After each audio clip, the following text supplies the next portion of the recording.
Narsapur MLA Sunitha Lakshma Reddy ఘనపూరు ఆనకట్ట వద్ద పూజలు చేసి వర్షాలతో వరినాట్లు పూర్తై రైతులు ఆనందంగా ఉన్నారని తెలిపారు. అదే సమయంలో వర్షాభావంపై ప్రభుత్వం ముందస్తు చర్యలు తీసుకోలేదని, యూరియాని సకాలంలో అందించకుండా నానో యూరియాని బలవంతంగా అమ్మి రైతులపై అదనపు భారం మోపుతోందని విమర్శించారు. ఈ కార్యక్రమంలో గౌరీశంకర్, పైతర సర్పంచి యాబన్నగారి రవితేజారెడ్డి, తునుకులపల్లి సంతోష్రావు, సంతోష్ కుమార్, దొడ్ల ఆంజనేయులు, ఆర్య రవీందర్, చిట్టాల యాదయ్య, కొమ్ముల యాదగౌడ్, సిద్ధరాములు, వేమారెడ్డి, కొంగోడు సర్పంచి స్వామి, నరేందర్ రెడ్డి, సురేష్ గౌడ్, బీఆర్ఎస్ నాయకులు, కార్యకర్తలు తదితరులు పాల్గొన్నారు.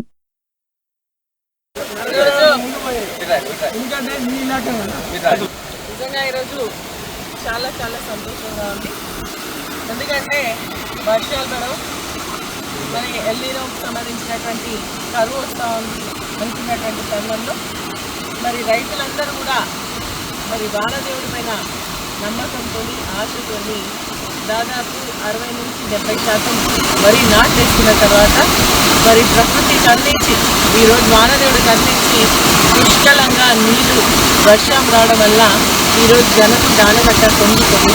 నేను చూస్తే చాలా సంతోషంగా అనిపిస్తూ ఉంది. మరి రైతు పంటలను కూడా వేసినటువంటి పంటలన్నీ కూడా పండుతాయని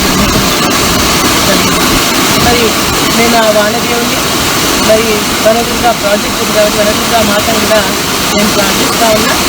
ఏదైతే రైతులు పంటలు వేసుకోవడం జరిగిందో ఆ పంటలన్నీ కూడా కాపాడే విధంగా ఈరోజు సమృద్ధిగా మళ్ళీ ఇంకా కూడా వర్షాలు కుదిరాము. ఎందుకంటే ఈ నీళ్ళు ఏవైతే ఉన్నాయో 2-3 కళ్ళ తప్పకుండా మంచి పనిచేస్తుంది.